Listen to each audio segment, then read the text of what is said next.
Good afternoon, everyone. Good afternoon. Great. At first, I just am so awestruck by the 3 campuses in one. So I want to begin to thank the staff and the faculty and the students at the Metropolitan State University of Denver, the Community College of Denver, and the University of Colorado at Denver. And they're all alike, right? Okay. So, and I also want, so thank you all for bringing me here. And can we again thank Bill Shannon for his electric presentation and performance this morning.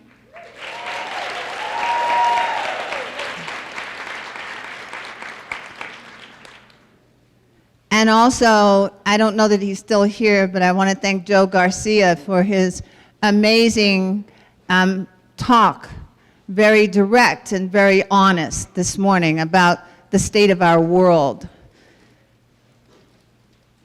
Also, I want to thank 2 people who I've gotten to know by phone and met this morning. Brian Hubain, who introduced me, he's an intern for the Office of Institutional Diversity at Metropolitan State, and Jeremy Van Hooser. I just want to thank them for being literally everywhere at once for this day. So can you give them a round of applause? I also want to thank the interpreters who are making the day a comfortable experience for our friends in the front row. Thank you.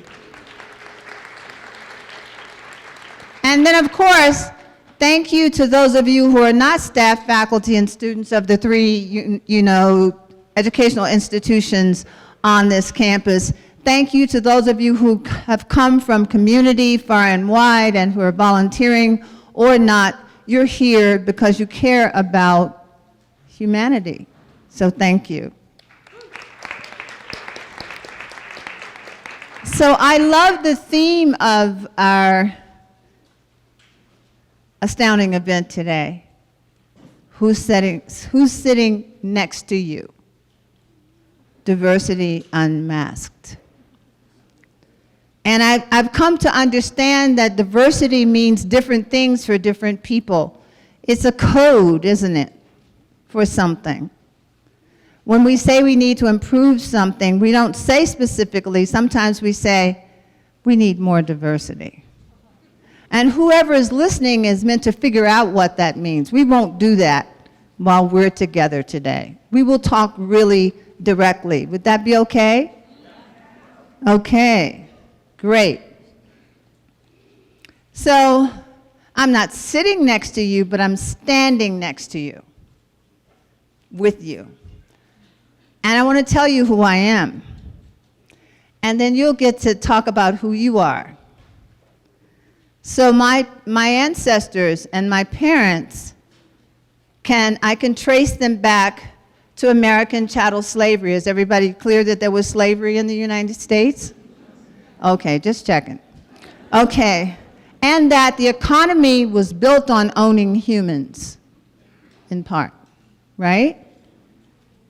Sometimes we just need to say things out loud to have a historical context for the present moment.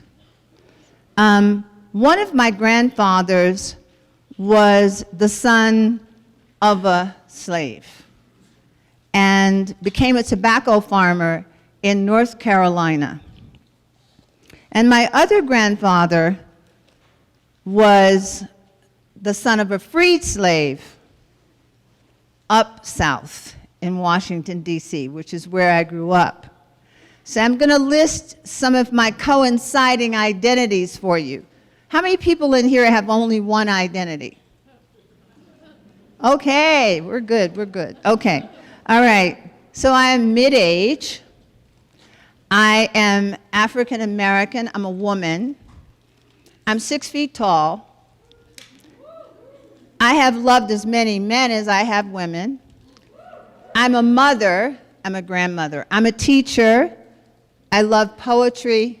I love spending time in nature. I'm a student. I will always be a student until I close my eyes on this life. I have so much to learn and so much work to do. And so now, who's sitting next to you? Can we really tell who's sitting next to us by looking at them? It's okay to look, just don't stare. Look at people. Now, if you can just drop into your heart for a second and just be still a while. When you took those few seconds to look at someone near you, did you decide who they were automatically, unconsciously? You probably did. I do. We all do it.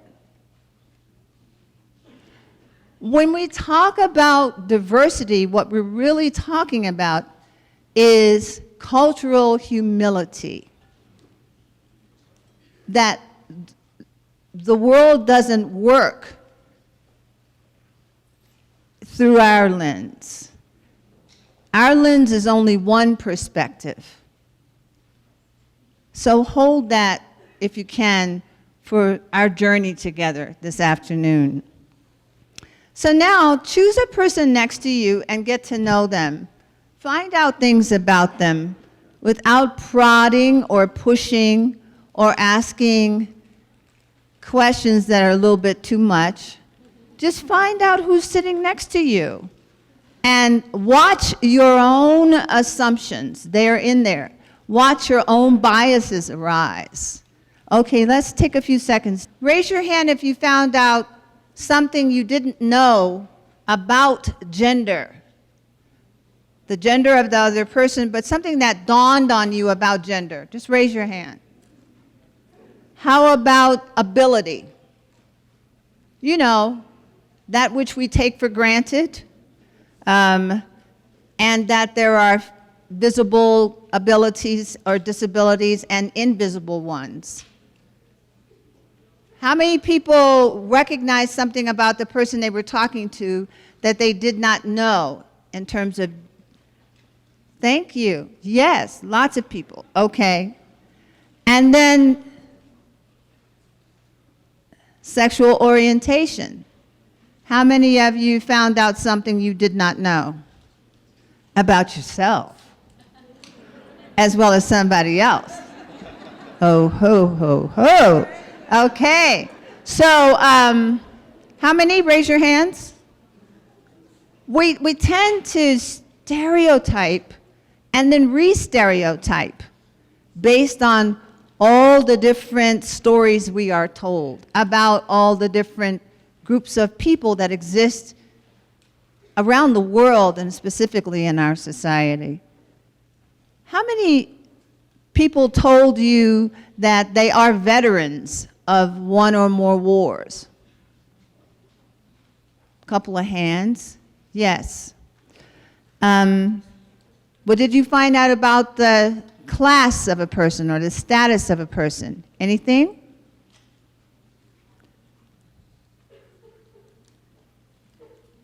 You must have found out something about people's work and the schools they go to and their careers.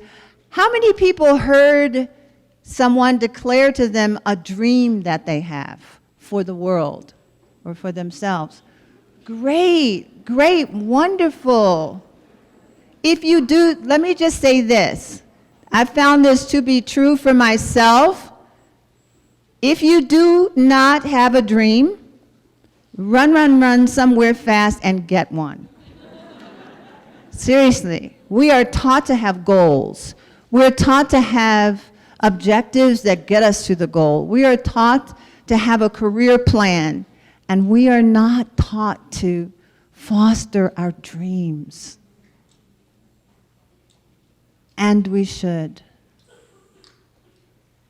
When our parents tell us we should be a doctor and we know that we're meant to paint murals on walls. There has to be a way to express that dream. Could you be a doctor that paints murals? Absolutely. Okay.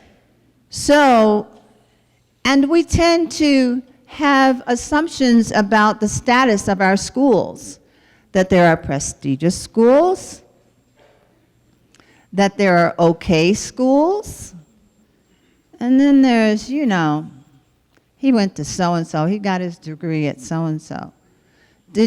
Have you been thinking about how prestigious all of the schools are in this multifaceted campus? Can you call one of the schools here prestigious? Thank you.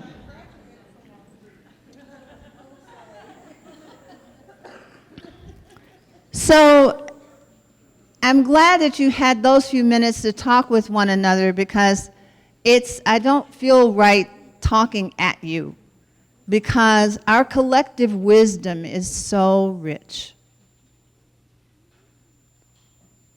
And we're all aware of the world we live in.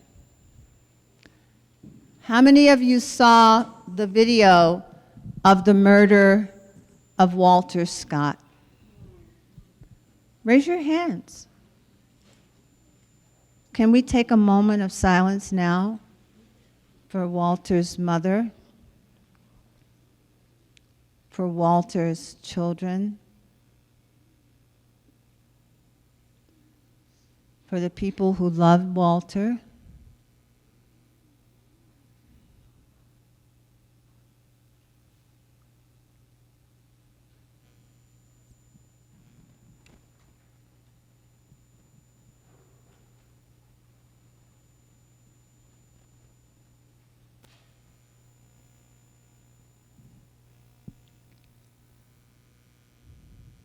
Thank you.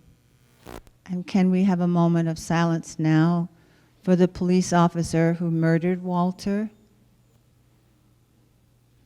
and his wife and his 2 children and the unborn baby on the way? A moment of silence.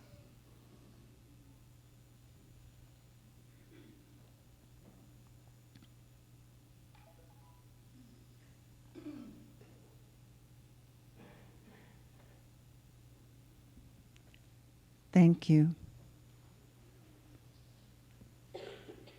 When we say that we have concern for humanity and that we want social justice, that we want equity, that we want to rid ourselves of the systems of inequity, we can't have a selective love for humanity. It just doesn't. Those things are at opposites from one another. It's a disorienting dilemma. So someone in these systems of inequity, as we understand them, and they're made up by human beings, right? These systems are made up, and the things that hold them in place, like race and class and gender, and the notion of straight. All these things were set up a long time ago, and no one in this room had anything to do with setting those systems in place. However, we further them when we cannot find compassion in our hearts for every human being, no matter how or who they are.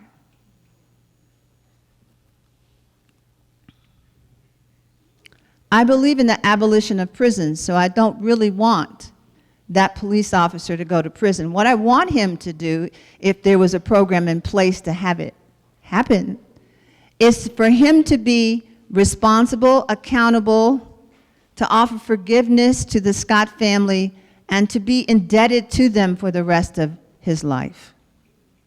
When I say indebted, I'm not talking about money. Wouldn't that be something? And there are places in the world where this is happening, but not in the United States, where we incarcerate more people than anywhere else in the world. Did you know that? And in my state, my beloved California, builds more prisons than any other place in the United States. And when I talk about over-incarceration, it's layered. We have a notion of crime and criminals that we really need to explore. Because when I go into prisons and do restorative justice work with the men in blue at San Quentin, I don't see elected officials in there. I don't see corrupt persons in agencies at a high level.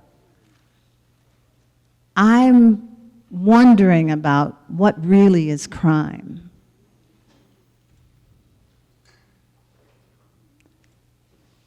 Are you wondering too? Children have curiosity and wonder. They approach the world from the perspective that, how does that work? So how does over-incarceration work? How does it work?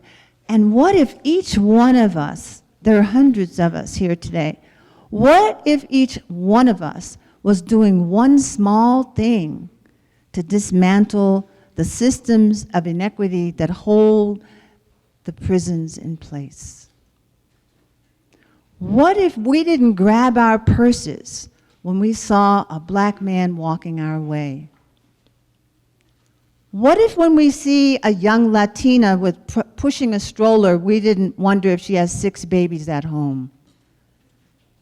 I'm just saying. What if we checked our assumptions as we entered every room and then took them back and looked at them each time we leave? Why is curiosity and wonder, why is it that some campuses are all white? Is it the design of one person? What goes on? What truly needs to happen to change? Right here, right now. Are you thinking about it?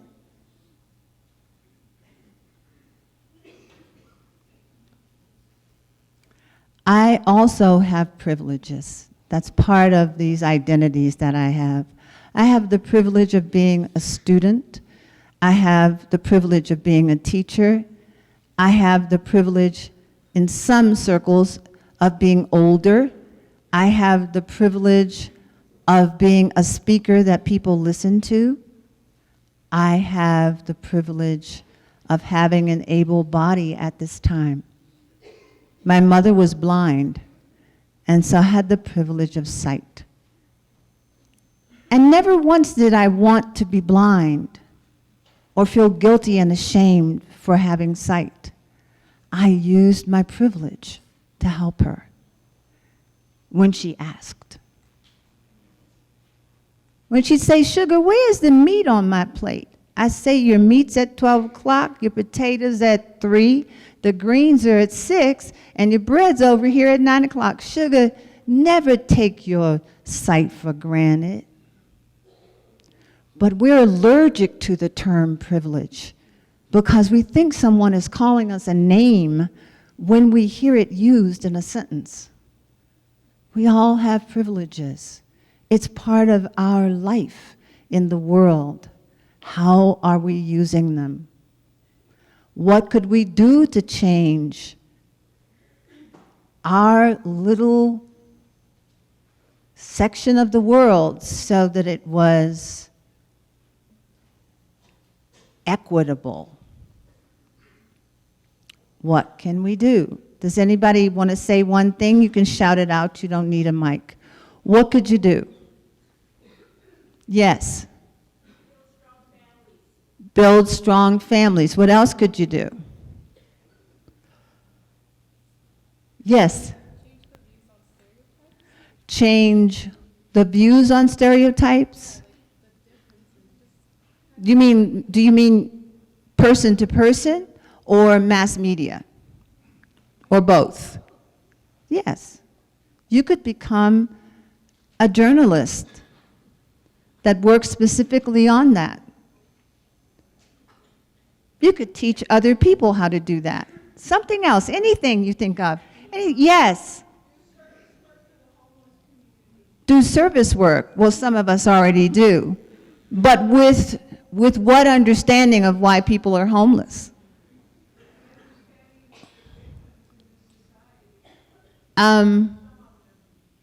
Yes, and there's more. There's more. Someone there, yes. You could be a part of a student council or something, yes. Where are you? Is that a high school? Thank you so much for doing that, and I hope you continue to do that kind of stepping forward for the rest of your life. It really doesn't have to be some gigantic thing. Yes. Practicing non-judgmental awareness. So that when a person walks by you, you haven't already decided what their story is. To look within and care for yourself, because you're a part of that which needs the support.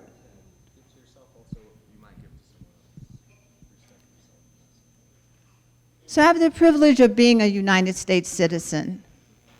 And I want to just remind us that all of us are immigrants, with the exception of the tribal peoples who were here on this land when Christopher and his boys came. Seriously, we are all immigrants, some of us very unwilling immigrants, like my ancestors.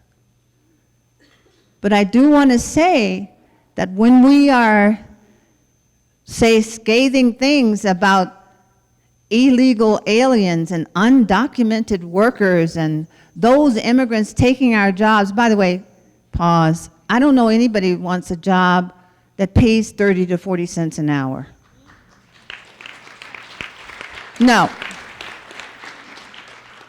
And I teach at a community college, and I want to say that community colleges are the most prestigious of all of them for me.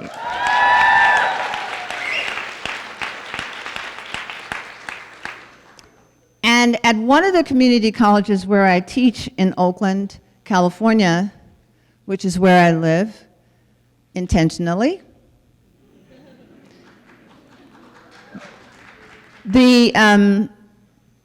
my classrooms are 50, are 35, at least 35 people are immigrants from all over the world, from Africa, from Southeast Asia, from South Asia, from South America, from Central and Latin America, from Russia, from Serbia, from every imaginable place.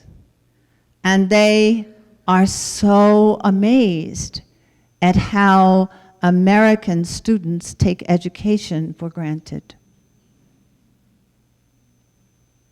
If that hurt your feelings, I'm sorry, I didn't say it for that reason. I'm saying that people don't come here to take something from us. They come here to live. And they deserve to. I left home when I was really young, and I went to school at a historical black university, Lincoln University in Pennsylvania. And I was in a class of the first 15 women to go to that all-male school. It was all black and all male.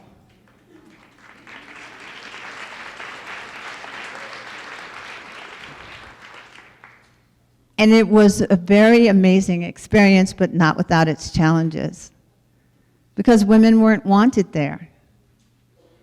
So how would I define myself as I look back at my life? I'm a trailblazer. Cornel West walked up to me one day and said, "You're a long-distance runner." It made me cry, but I didn't do it so somebody could come and say, "This is who you are." it was the right thing to do. So when the professor on the Lincoln University campus, an African-American male, called me a brazen hussy in class in front of everyone because I wore jeans in his classroom and a t-shirt and had big hoop earrings, I didn't understand. But I didn't blame him for his backward understanding. I waited until all of the students were gone, and I asked him if I heard him properly. And what did he see that made him call me a brazen hussy? Wait a minute now, I didn't even know people used that kind of term in the 20th century, because it was then. And he spewed all of this venom that had come from his own unbearable pain. You see, this is what we do. This is why we react to one another. This is why we're triggered. This is why we kill one another. This is why there is war in the world. This is why we grab our purses and won't get on the elevator if it's not filled with other people, with a person who we're taught is dangerous. Because there's all this unbearable pain that we're holding. I told him that I wasn't satisfied with his response, and I went to the dean of students. I was barely 18 years old, but I knew in myself when something wasn't right. I learned this when I was 8. In southeast of Washington, D.C., I walked across the D.C. Maryland line to this little corner store to get a popsicle. And these little white children spit on me and called me nigger. And I went home and I told my mother, because I didn't know what to do with what had just happened to me. I was 8. And I said, did their mother teach them how to behave? And she said, no, sugar, they didn't. But they pour dirt, just like us. Yes, they are, sugar. But they've been taught that because their skin is different from yours, that they have more power. I said, and I was crying by this time. But they're little children just like me. Who would teach a child that? And she began to tell me in her own gentle way about slavery and about the residuals of it that didn't end with the piece of paper that freed the slaves.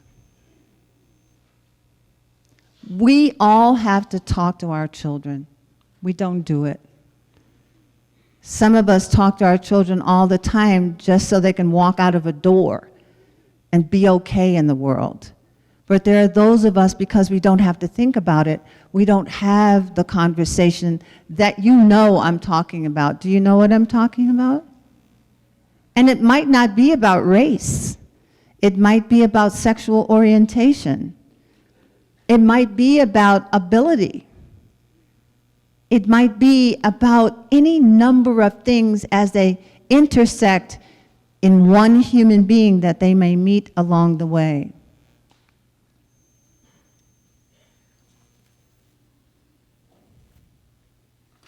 At Lincoln University, this historical black university I told you I went to as a very young person, I met John Huggins.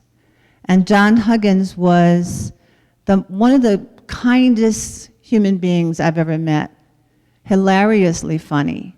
He was from New Haven, Connecticut, and I didn't know that New Haven, Connecticut had black people in it until I met John. Because we think of Yale, and then we see stereotype. But I got to know in him an amazing human being, and we decided together to drive across the country to join the Black Panther Party. Why did we do that? Because there was an organization that said this: "We want freedom. We want power to determine the destiny of our Black and poor communities. We want full employment for our people. We want the end to the robbery by the capitalist system of our communities. We want decent housing, fit for the shelter of human beings. We want education for our people, one that exposes the true nature of this society. We want education that teaches us our true history and our role in the present-day society. One that gives people a knowledge of self. We want all Black men and women to be exempt from military service. The war in Vietnam was raging then. We want an immediate end to police brutality and murder of Black and poor people. We want freedom for all Black men and women held in federal, state, county, and city jails and prisons. We want all Black people, when brought to trial, Black and poor people, when brought to trial, to be tried in a court by a jury of their peers or people from their communities, as defined by the Constitution of the United States. We want land. We want bread, housing, education, clothing, justice, and peace. This was written almost 50 years ago at a small table in a student union building at the community college where I now teach, Merritt College. Did you hear those 10 things? Have we done all of that? No. And the hopeful note is that it is possible if we stop talking in code and talk about what the real necessities are, so that our younger and older peers and friends and family can walk in this world with a feeling of safety and value. Within a year, John Huggins was killed by the FBI on the UCLA campus in the broad of daylight. He was killed with my dear friend Alprintis Bunchy Carter. I wouldn't tell you that the FBI did this if they did not.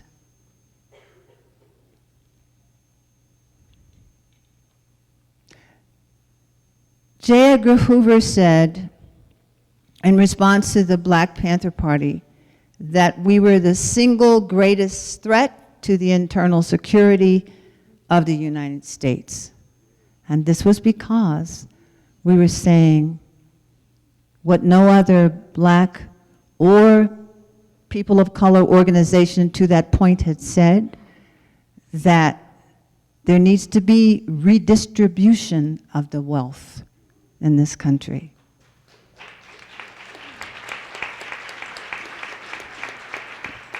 If people are living in conditions of abject poverty, if they do not have access to medical care, if they do not, even in 2015, have access to education, if the portals are halfway shut for them, we really need to make a difference. We really need to step forward. If we're in rooms where decisions are being made, we need to use our voices. If our jobs are on the line, maybe we would put speaking up first. If our grade is on the line, maybe we think from our hearts rather than our grade point average. I don't know for you what it would be, but we have so much that we could each individually do right in our own lives, in the skin we're in, with the people that we have around us and the resources available to us. 3 months after John was killed, I was separated from our 3-month-old baby, and I was arrested and put in prison for conspiracy, for a crime that I did not commit. This was the 60s and 70s. And during that period of time, I did something that has saved my life. I taught myself to meditate. No amount of what people say about you can change you in a negative way if you do not let it. So I had to bolster myself from within and recognize not only the power I have within me, but the power that every human being has within. We're born with it. We're not told about it, but we're born with it. And it was in solitary confinement that my understanding of humanity was transformed. I don't mean that people have to go to jail to understand this, but I'm telling you, it's possible to transcend circumstance and condition and value all of human life. We've been sold something, people. We've been sold a lot of things that have no value on any market. So I want to end right here by telling you that what we did, contrary to mass media, we, the Black Panther Party, I'm bringing it up today because I want you to hear this. The mass media story was that we were thugs, hoodlums, and wanted to kill police and hated white people. We never had that thought. We were not nationalists. We were not that way. And that was why the media, working in some ways, in collusion with intelligence forces, wanted to discredit us. As J. Edgar Hoover said in his documents about the counterintelligence program, to neutralize us. What we really did was we created programs in community because the government has said, well, we can't give you housing. We can't give you food. We can't feed children before they go to school. We can't give you coats in the wintertime. We can't give you health care. So we started the People's Free Medical Clinics. We started the Free Breakfast for Children programs, all of the programs that you may have heard about, the Seniors Against a Fearful Environment program that transported them wherever they needed to go. We created 65 programs that spread across the country, and still we were jailed and we were on trial. That won't happen now, I don't think, because we understand the power of service programs in community. Probably without knowing it. We understand that. You may understand that because of the Black Panther Party. So I wanted to leave you with this idea. There is nothing that you cannot do. There are people of like mind and of big mind who would be willing to do it with you. So we have about just a few minutes to dialogue about anything you want to dialogue about. My friend TK has a microphone. I have a microphone. You won't have to walk somewhere to a microphone, but I would ask one thing of you, that you be succinct if you want to make a statement or ask a question so that we can hear as many people as possible. So thank you very much for listening.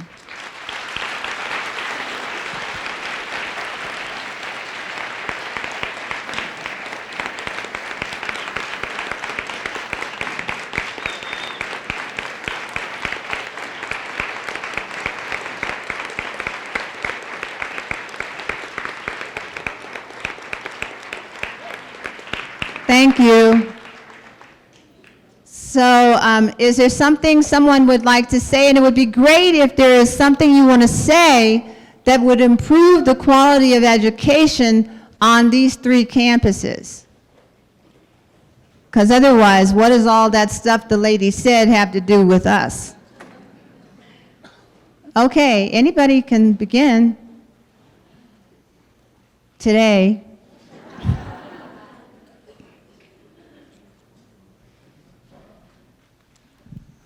I feel like actually this is just a good point, and I'm speaking to myself as well, that, thank you, now is the time. I feel like I've personally waited way too long to make some big moves in my life, and this is a personal message as much as it is a public message. That it's now or never.